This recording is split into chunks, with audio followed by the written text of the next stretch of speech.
Okay, Colette, we're ready to roll. Ready to rock and roll, Barbara. In our preliminary talk, Yeshua said he would incorporate first in me. Both of us channel both Yeshua and Mary. So Yeshua may speak through me for a few minutes and then shift to Colette. Or Mary may then come in with Colette and she may shift to me. We'll see how they can use our bodies whatever way they find it most useful.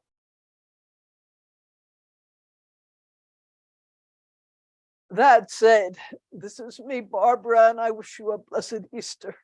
And I'm checking out and going to invite Yeshua to speak. Now, this is still Barbara. 2 weeks ago, we had an interesting preliminary discussion with Yeshua and Mary about some of the things they wanted to address. And I'm very interested in the things they choose to talk about. So that's all.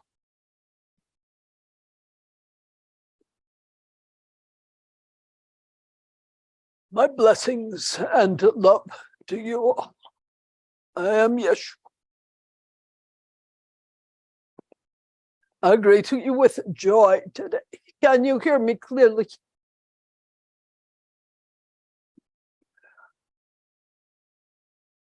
So today this weekend, we've celebrated, or remembered is perhaps a better word, the crucifixion and the resurrection. And people wonder, what do these mean? Why did this happen?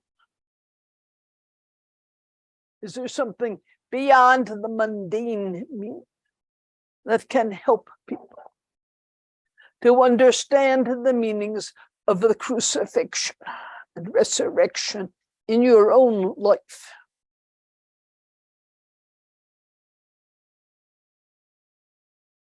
You are constantly moving through these. Within your own life, the challenges that may represent the crucifixion and the opening into light that may represent the resurrection.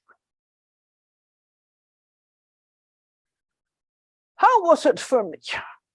Let's first regard the cross.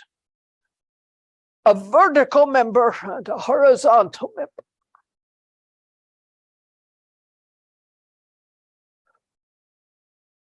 There is a center where these meet.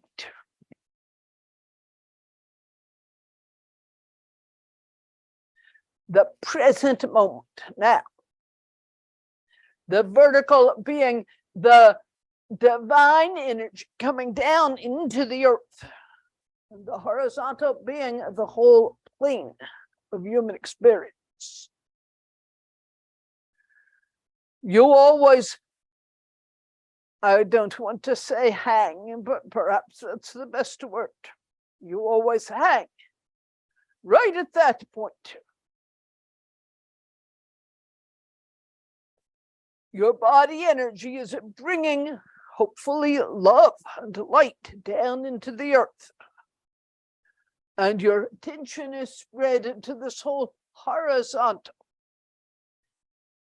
earth human plane.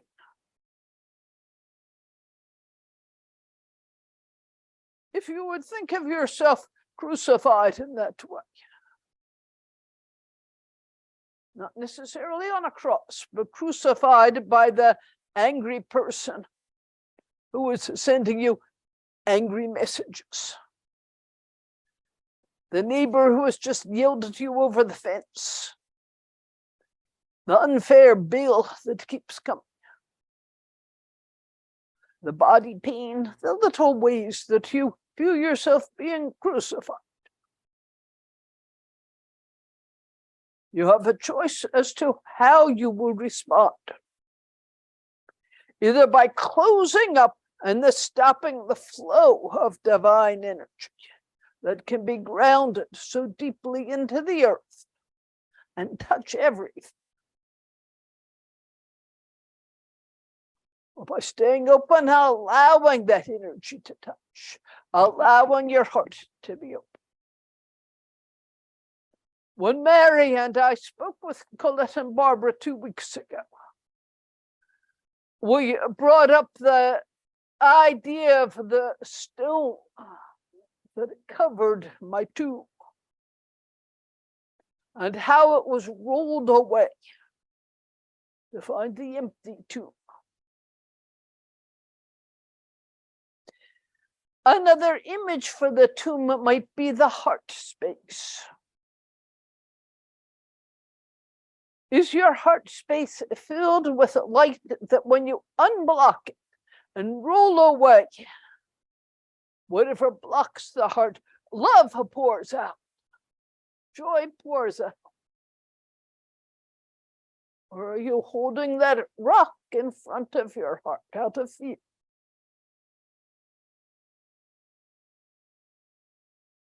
I came to this incarnation as Yeshua with specific intentions to bring a light down into the earth, to open the doorway to love, to remind people of the immortal essence of their being, and not to be so self-identified with the aggregates, with the form, with the thoughts, with the feelings, to know who they are.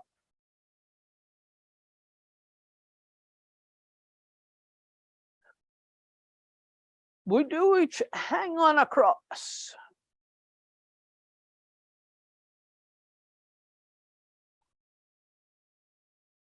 It's sometimes very painful and frightening.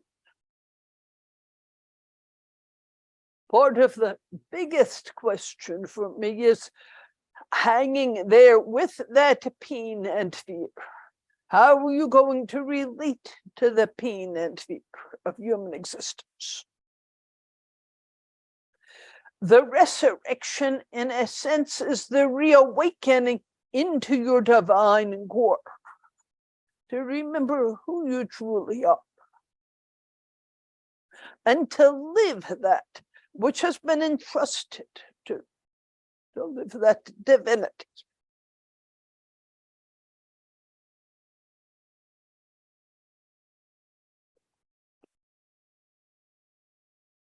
On that actual day, certainly I did not want to be crucified. And several weeks before, I did not know how it was going to play out. There was no way of knowing.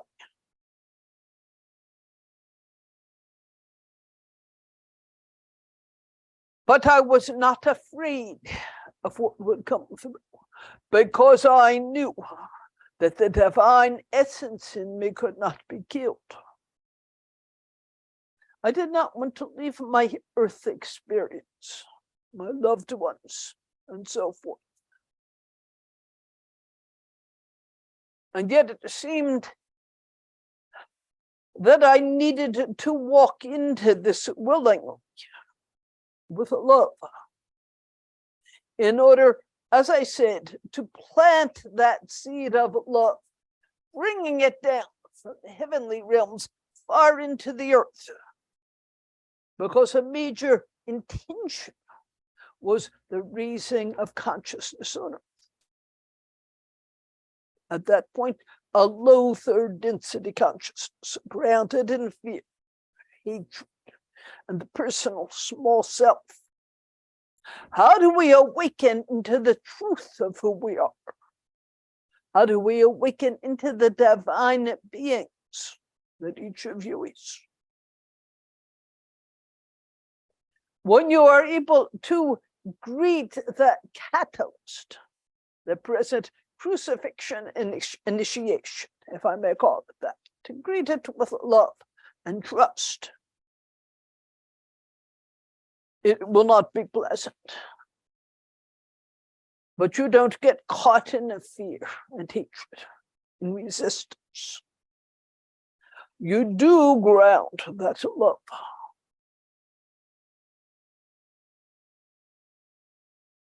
A lot of my teaching in that lifetime was about forgiveness. Forgiveness and compassion are inextricably linked. In order to forgive another being, you must have compassion for that being. And that means you must have compassion for yourself. This, to me, is the essence of what each of you are still learning. As you deepen into the multidimensional beings that you are, as you deepen into higher consciousness,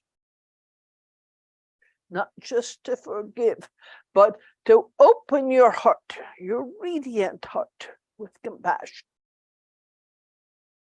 for the various small crucifixions and sometimes bigger ones that come your way. This, my dear ones, is what I ask of you. As you walk with me, to open your hearts with compassion, so that the work of that lifetime is fulfilled through all of you.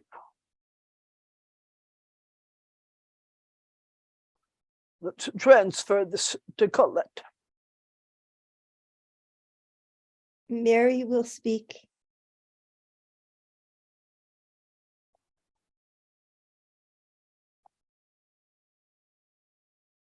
Ah, my dear friends, what a joy to be with you, many of you again, some of you for the first time.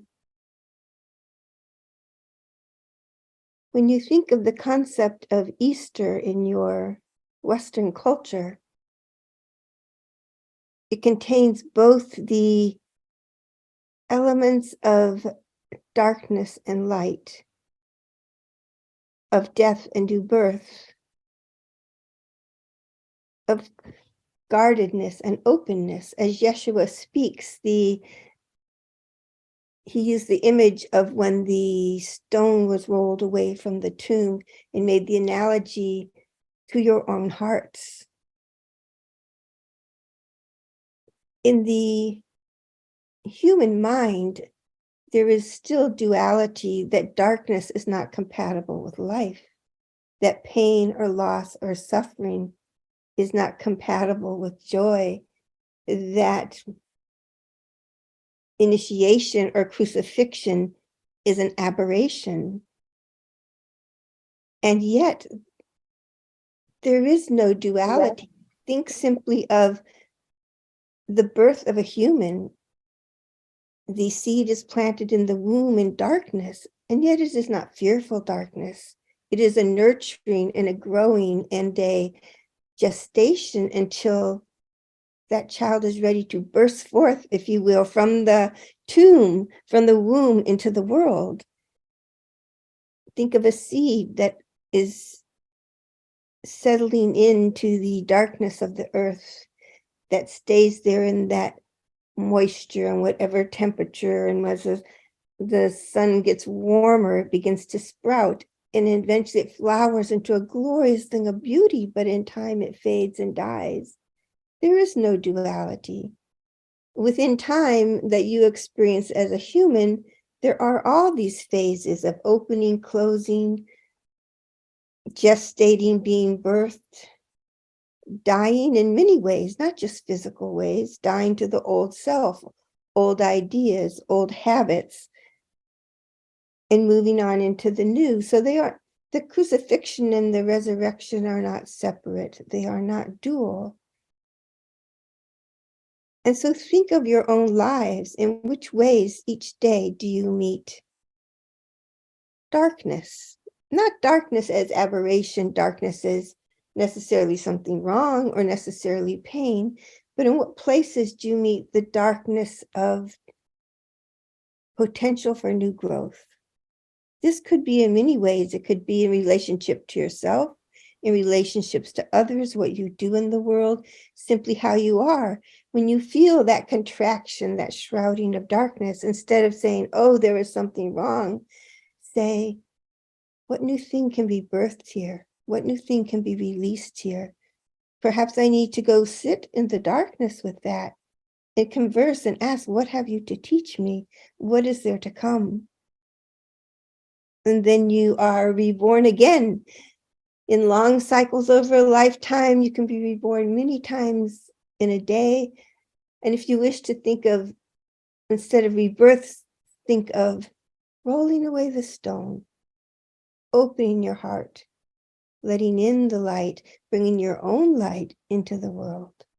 There is so much more I could say about this, but simply to expand on the idea of the crucifixion, of resurrection, of death, of birth. Know that they are non-dual, and in every day you can be reborn many times, and the old that you think of as dying simply becomes the fertilization for the new that will come forth. I leave you with that. My beloved, I pass this back to you. Thank you, Mary. I am Yeshua.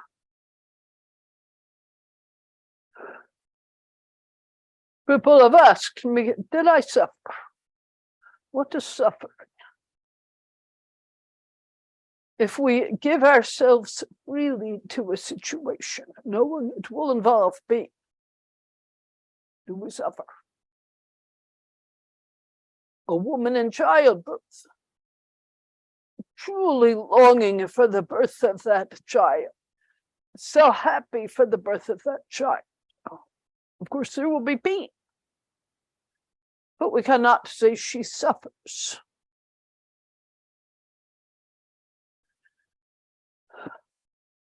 I did not suffer. I did experience pain. And I had the skills and wisdom not to become self-involved in that pain. To know the non-duality of pain and freedom from pain.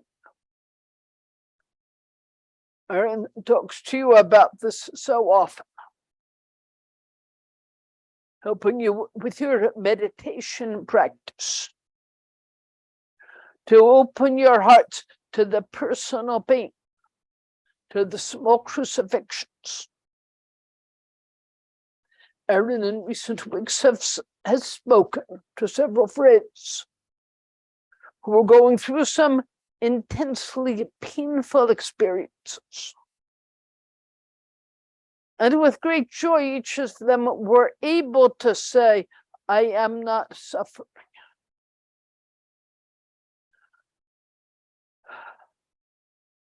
Love, the enormity of love within your heart, is what allows you not to suffer. But if you do suffer, there is no need to deny that suffering, just to be aware of it. In this moment, there is suffering. What is the base for that suffering? It will always be, at least in part, self-identification with a personal self. But when I know my connection with all that is,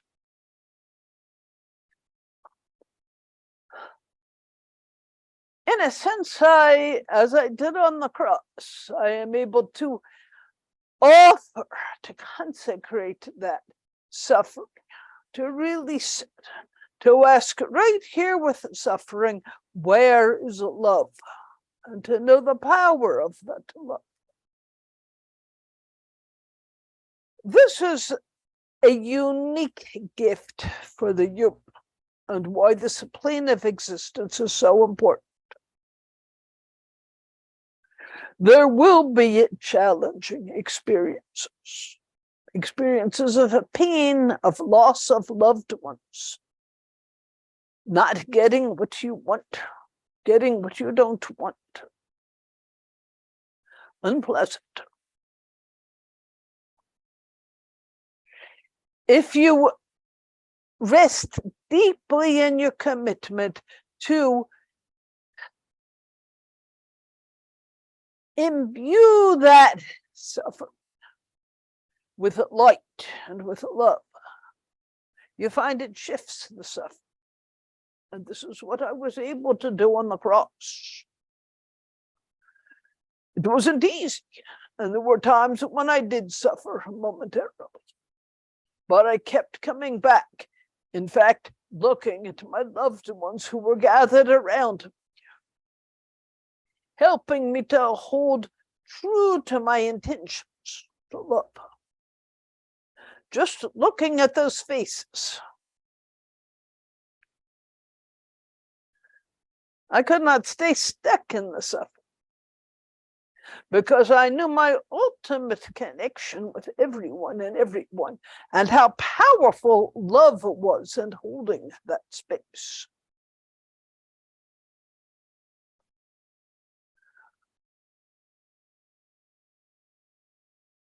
There is no duality.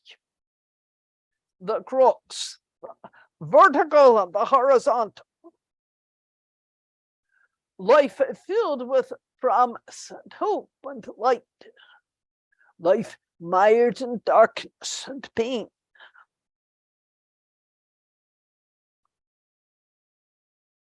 Pain and pleasure go together. Joy and sorrow go together. As long as you are stuck in being the one who wants this and doesn't want that, you become stuck. And your heart closes. But when you recognize that you are everyone and that you are truly powerful in this heart of love, then pleasure and pain become one. Gain and loss become one. You are able to rest in the boundarylessness of human experience and to come through your own unique crucifixions with courage and love, with light. I move this conversation to Colette, either with myself or Mary.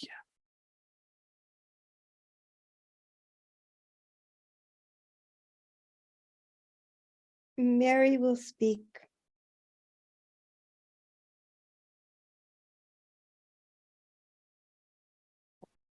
My friends, as Yeshua was sharing with you, there were times when there was great pain, when there was fear in this whole process of the crucifixion. And yet, as he says, he did not suffer. For the most part, there were brief moments, perhaps where suffering glimmered through for a bit, because he still was within his human body. And suffering is not something to be ashamed of when you do suffer. It is there, it is part of the experience. But as Yeshua shares with you, as you begin to move beyond your identification with just your humanity, with just your body, your physical existence, this life experience, you begin to be able to be with suffering in a different way. And at a certain point, it can transform.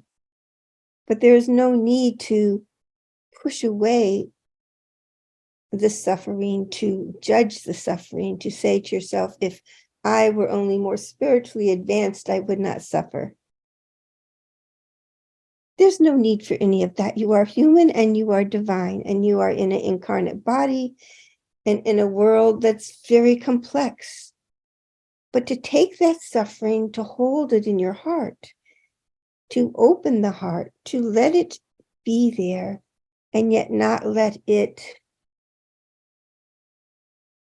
I think of the technicals of an octopus, not let it branch out and infiltrate and take over all of your essence. Hold it with a gentleness. Cry if tears are needed. Rage if to express anger is needed without projecting it on others. So what I am saying to you is suffering is also non-dual. Everything is non-dual. And the way to moving beyond suffering is not to judge it, wrap it up in ropes and set it in a closet and put bars on the door, because in that way it merely becomes contracted. What is needed is the open heart to acknowledge it, to, in a sense, perhaps not welcome it, that might be too strong a word, but to say, here is suffering.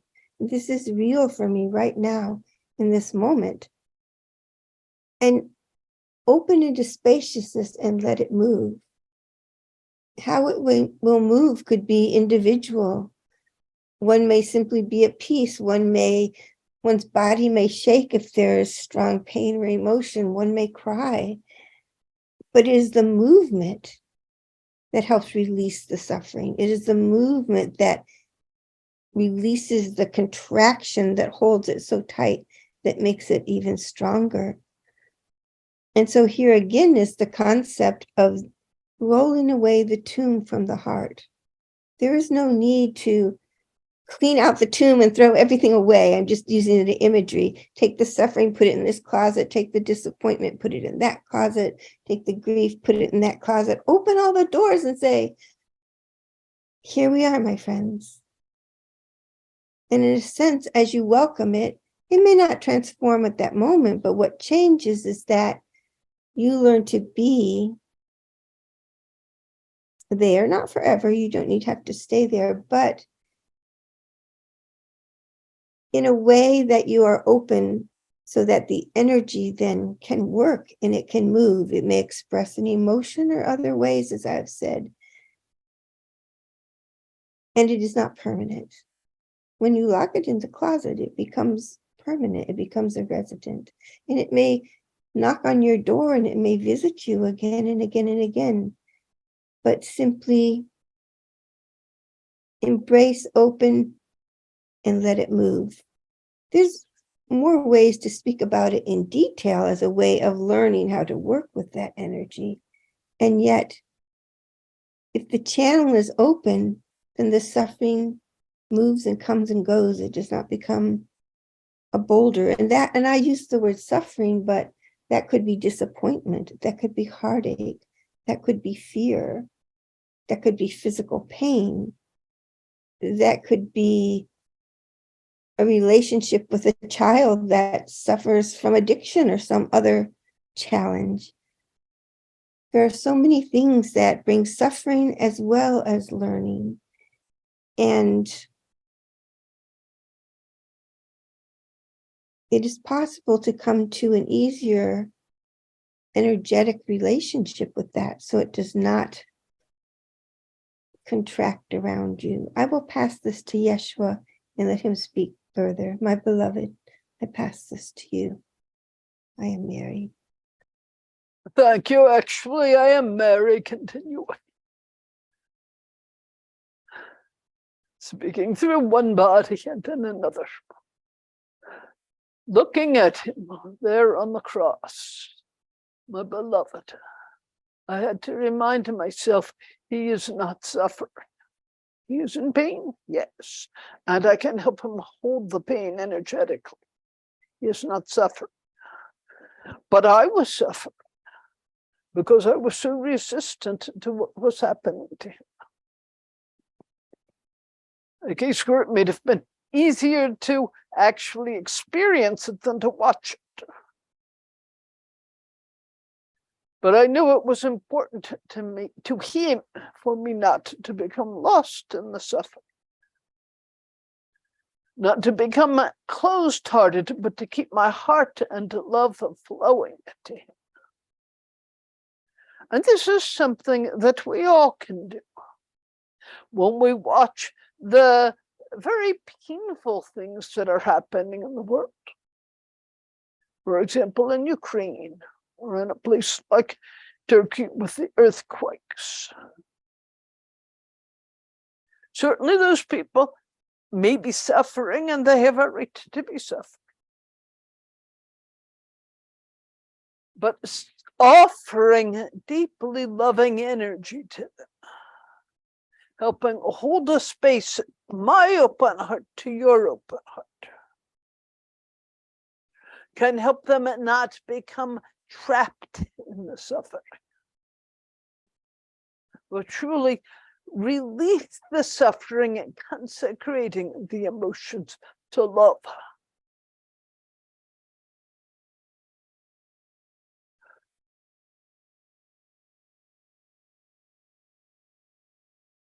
Barbara knew a man many years ago whose house burned down. His whole family, 3 children and wife, were trapped and died in the fire. He was the only one who was able to get out.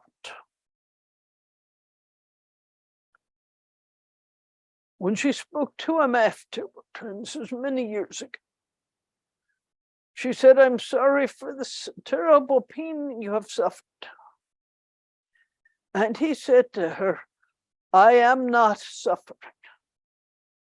I am deep pain, grieving, but I am not suffering, because I had the gift of the love of my children, the love of my wife, and nothing can ever take that from me. I am not suffering." She didn't understand that yet. This was 50 years ago. But she always felt she wanted to understand it, and only through many decades of practice has come to understand it. There will be pain, but the suffering has option.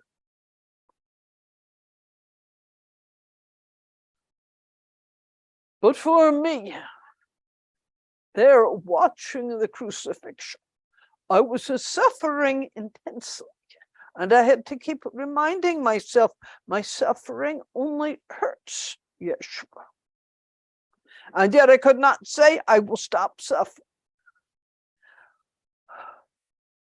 This and many of the classes we've been talking about, the path of sacred darkness. This for me was the path of darkness. Finding the light in the darkness. It was important for me to remember why he had taken this commitment, not knowing how it would end, not knowing he would be crucified, and yet doing all the training that was necessary to move from the crucified man, Yeshua, into the resurrection, into the full self.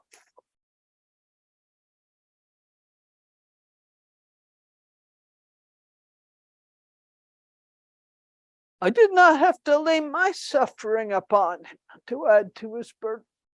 It was my responsibility to take care of my suffering. And in the same way, I would hope Easter will remind you of the importance to take care of your own suffering and help yourself find freedom from suffering so that you may express the full self, the divine self, each in yourself, and bring it out into the world.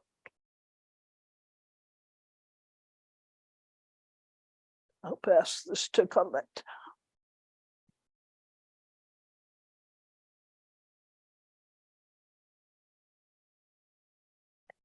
My beloved ones, I am Yeshua. It is a joy to pass back and forth between 2 mediums. It is delightful for us because from our perspective, well, each being, of course, is unique. So each being's energy field is unique in its own way. So it is like going into a different room, if you will, one decorated one way, one another. I am making this quite simplistic, but just to let you know that we enjoy the interchange very much. And so, as Mary was saying, as she stood there, she was suffering, and she had this awareness that if she stayed in suffering, somehow it would make it more difficult for me. That was her impression at the time. And I would like to talk about suffering in general for a moment related to the suffering of the world. The world, in essence, is going through a cosmic crucifixion, if you will. Crucifixion as crucible, as a point of pressure that is potential for transformation, that it has that potential. And you've heard me, Aaron, Mary, others speak of this time of great change, this time of what is called sometimes ascension, or moving into a higher level of consciousness.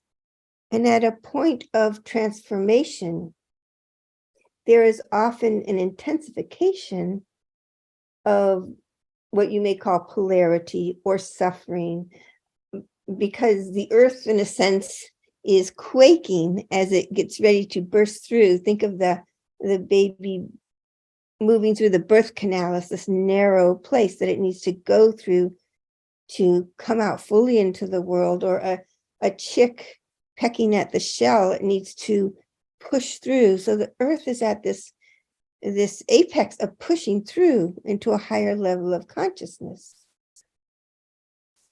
And because of technology and such, you are able to be aware of suffering all around the world. Or if you wish to not use just the word suffering, but devastation or poverty or inequality or damage to Gaia, however you wish to look at it. And so when you observe suffering of others, of the earth, of people you love, sometimes there is a thought in the culture and the zeitgeist and the human consciousness that if there is great suffering, one must not celebrate. One must not be in joy, because that is like a slap in the face to all those who are suffering. It's a, what is this term? A pie in the sky, Pollyanna thing, to enjoy or have fun or celebrate or make love or play, whatever. How can one do these things when everywhere you turn, there is great horror in this world? And yet, for you to, and I'm talking about suffering now, not just your own individual, but in regard to this whole difficulties that the earth is going through, there's a difference between compassion and holding that in your spacious heart, in holding a vision for healing, a vision for change. Perhaps even as you are crying or in anxiety or about the state of the world, but to stay there, you are adding contraction into the energy field. I call this the field of potentiation. The contraction is there nevertheless. The field of potentiation, Gaia's energy field, the consciousness of Gaia holds all of it. So there is the contraction in the spaciousness, but you as light beings who have the ability to look beyond just what is on the surface of what is occurring. Here is an opportunity to see what is there, acknowledge what is there, help where you can, grieve, and yet come into a place of deep compassion and openness. And in that moment, you have heard me talk about the moment of now.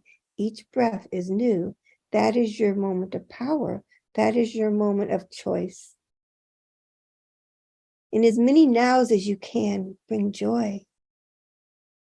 However you do that, if it's writing a poem if that brings you joy, if it's planting the seed, if it's doing the dishes, if it's playing tennis, if it's making love, if it's cooking, it does not matter what it is.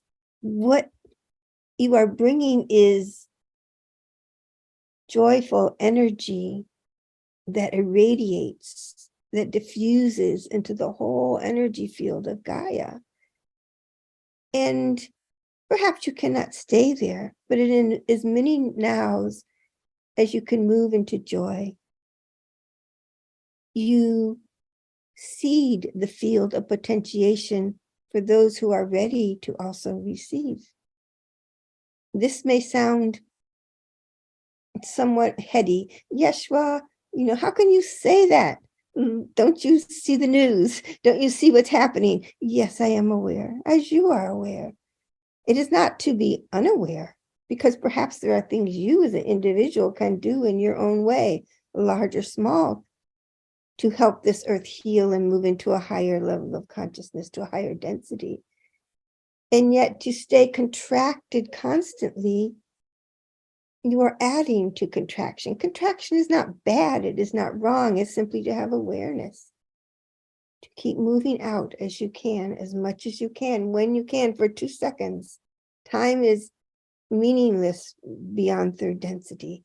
What you seed into the energy field is available to all. It is like feeding joy, feeding hope, feeding light, feeding love, feeding compassion. As if when a body is dying, perhaps, or dehydrated, the doctors may give it infusion. You are infusing, giving an infusion to the whole earth. So I just want to leave you with that, because that is what everything comes back to, is the now moment in your life. What will you do with each breath? And if in one breath you are suffering, you are grieving, you are wailing, you are raging, there's no judgment. But can you release it, and with another breath perhaps bring in some spaciousness? And perhaps you are in circumstances where that contraction, that sorrow comes back again. No judgment. But I like to use this imagery that I think of links on a chain. When you are contracted, suffering in fear and anger, and you feel stuck there, and in each new breath, you continue to be there, you are adding a link. But every once in a while, if you can bring into hope and joy, you break that link and you add something else. And then maybe you go back into pattern because you are struggling with deep things. Wherever you can find spaciousness of love and joy, offer that. It is a great gift. I pause. I am Yeshua. And I am Yeshua. And I continue.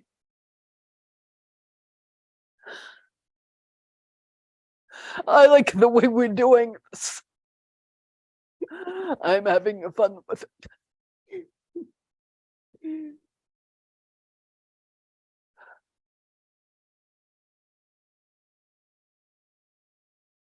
So I was not suffering.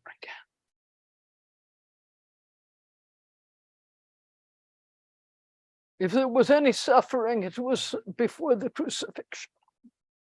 When I was afraid, do I really know what I am doing? I was a human. There were doubts. Am I biting off too much? Is it really possible to come through this without completely losing the essence of my being? How will I deal with the pain, with anger, with fear?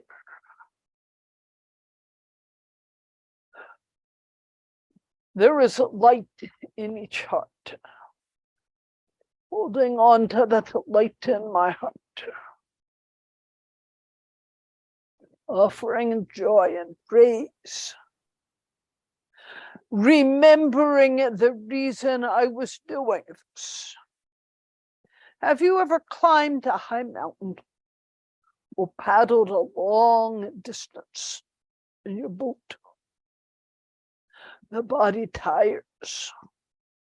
You think, maybe that's enough. I want to stop. So you pause and you rest.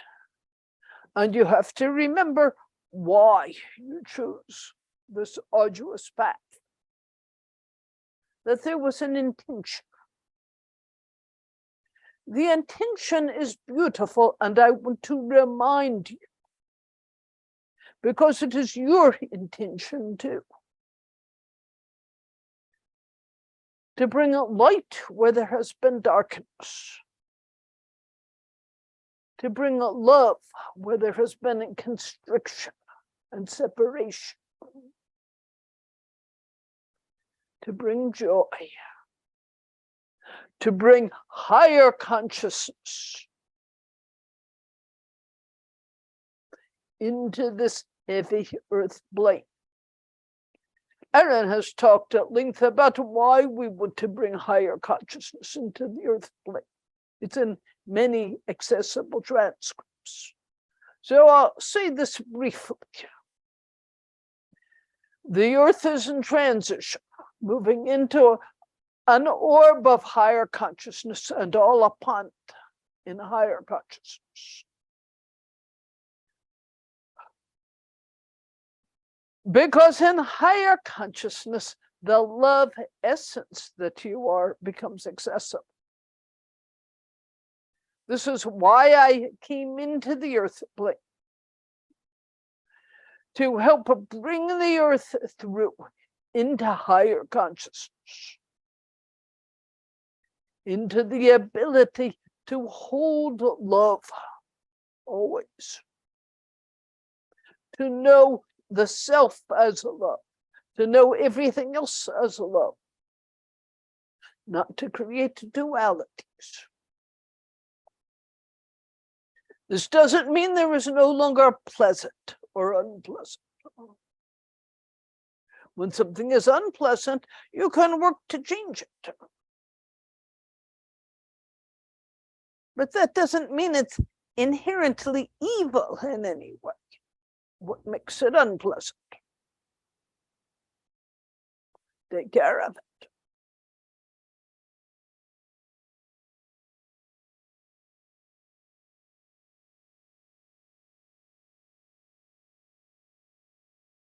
At that time on Earth, beings were moving through what I think of as a narrow place. There was a lot of hatred and brutality. People putting themselves up on pedestals and diminishing others, hurting them. Slavery, brutality, self-righteousness.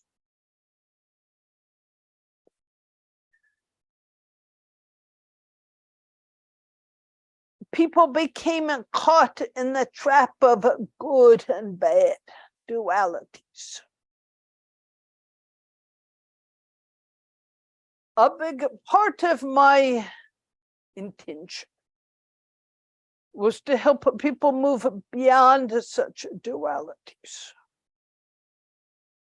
to stop thinking of themselves or of others as inherently good or bad, but to see the light and darkness in each being, and a free will choice to choose the light. And this helped me both through the crucifixion and the resurrection process. If I thought of those who crucified me as evil, I was creating duality. If I thought of the process of the resurrection just as painful and to be endured, I was creating duality. But as with the child in birth, I was moving through a birth experience. From the human Yeshua that I had been, into the resurrected one that I was becoming, into the true life, the power of myself, to know myself, to know my essential divinity, and know the essential divinity of all around me, and not to create dualities of what's good or bad about this person.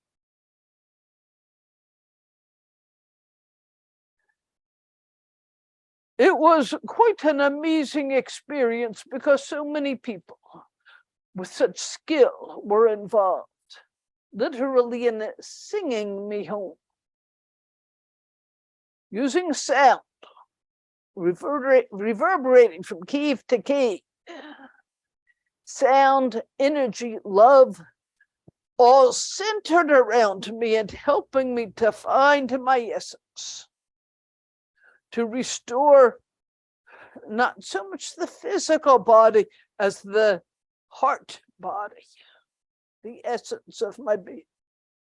You might call it the living Christ, which is not just me, but all of you. To find this living Christ and bring it up into higher consciousness and available again, as I am available now.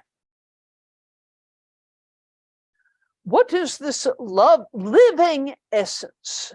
I started to say love, loving and living essence in each of you. How can you support this in your daily life? And again, it is the intention that is so helpful. Not to protect the self, but to give, to serve, to help every being find freedom from the entrapment of negativity and lower consciousness and fear, to wake up to the true self.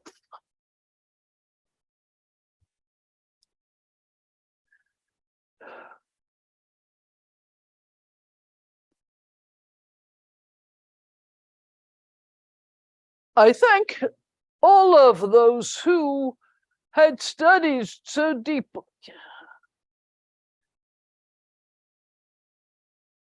to learn how to bring about these energetic changes that allowed me to come through this crucifixion and resurrection. Certainly, I could not have done it on myself.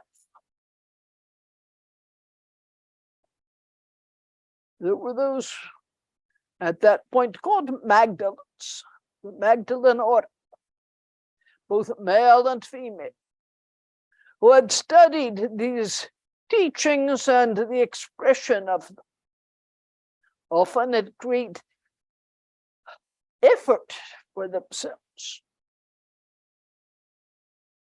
There was my friend Nathaniel, who you know was Arab, who brought so many of these teachings back from the Himalayas and trained others. And others like Arab, Nathaniel. Brothers and sisters of light, who were committed to helping this resurrection come forth, to helping the earth move into a higher vibration, to helping bring a love, round love, back into the earth. And with the celebration of Easter, we celebrate and thank them all for all that they did. I'll pass this to Colette. I am Yeshua. Mary will speak.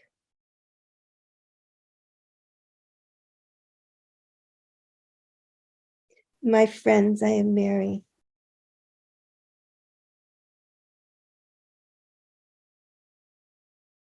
As we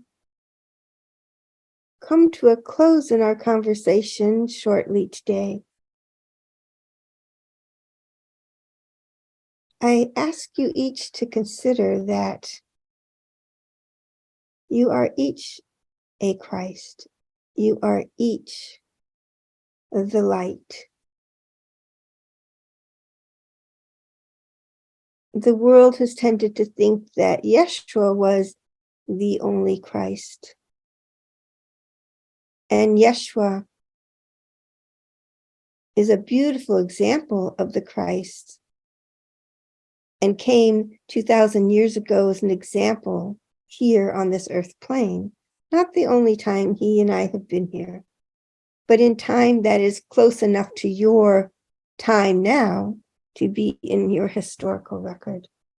And yet there have been many Christs, not just on the earth plane, but in all planes, because the Creator is light. Christ consciousness is an aspect of the Creator come into individuation in each of you. The Creator is one, all is non-dual, but each of you are one stream from that source. And each of you are inherently love and light. And yet each of you can expand your understanding of yourself to know that while, yes, you are human and you have all the challenges of a human life and a human body, you each can be the Christ in your own life to those that you meet in the circumstances that you find yourself in. Not to be in any way different or work miracles, or not to put any of that connotation only on it, but to come with an open heart, a heart of love, a heart of compassion, to walk in that as much as you can. Not perfectly. Perfection is not required. What is required is when you contract or you get lost in fear or pain or just the stressors of life, to come into the now and open up. Just open the channel. It is always there. You can never lose it. You can simply put the lid on it so that it doesn't come through and you don't embody it and then exude it. So I leave you with these words: you are each the Christ. Remember that.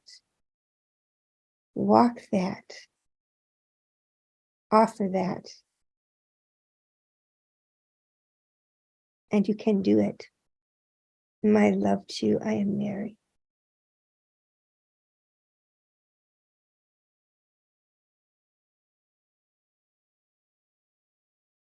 I am Yeshua. Thank you, Mary and Colette. Yes, you are each the Christ. You're each the awakened one, the Buddha, the divine. You are each love. And if you would remember this, we will carry through. The reason for my Easter experience will resonate throughout the universe, bringing light everywhere, bringing freedom everywhere, bringing the expression of the divine everywhere, into every corner of the universe. And especially right now to this earth plane, which is so much in balance between light and darkness, where there is so much hatred, fear, and pain. Your love is what will pull it through, not despair, not anger. I'm not saying don't be angry. If there is anger, consecrate it to the highest good. Let it go. Remember who you are. As Mary just said, you are the Christ. And this is your crucifixion, this period on earth. And your ability to express your divinity, to know your wholeness, and to bring forth light, love, joy, and to literally change the world and the whole universe through your open hearts, from which the rock has been rolled away. Thank you for celebrating this Easter with us. I love you all very much. I am Yeshua.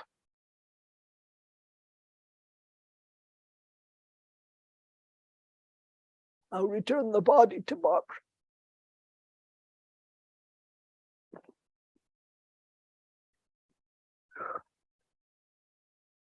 Thank you, Yeshua. Dangling hair. Thank you all for being with us tonight. Thanks to Deep Spring for offering to present this freely.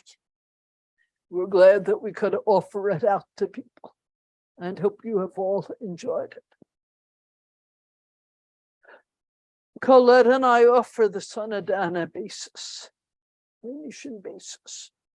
Freely offered, but we do welcome your donations too. So if you're so inspired, there's information on the invitation. And I wish you all a joyful Easter. Thank you, everybody. It's good to see you all.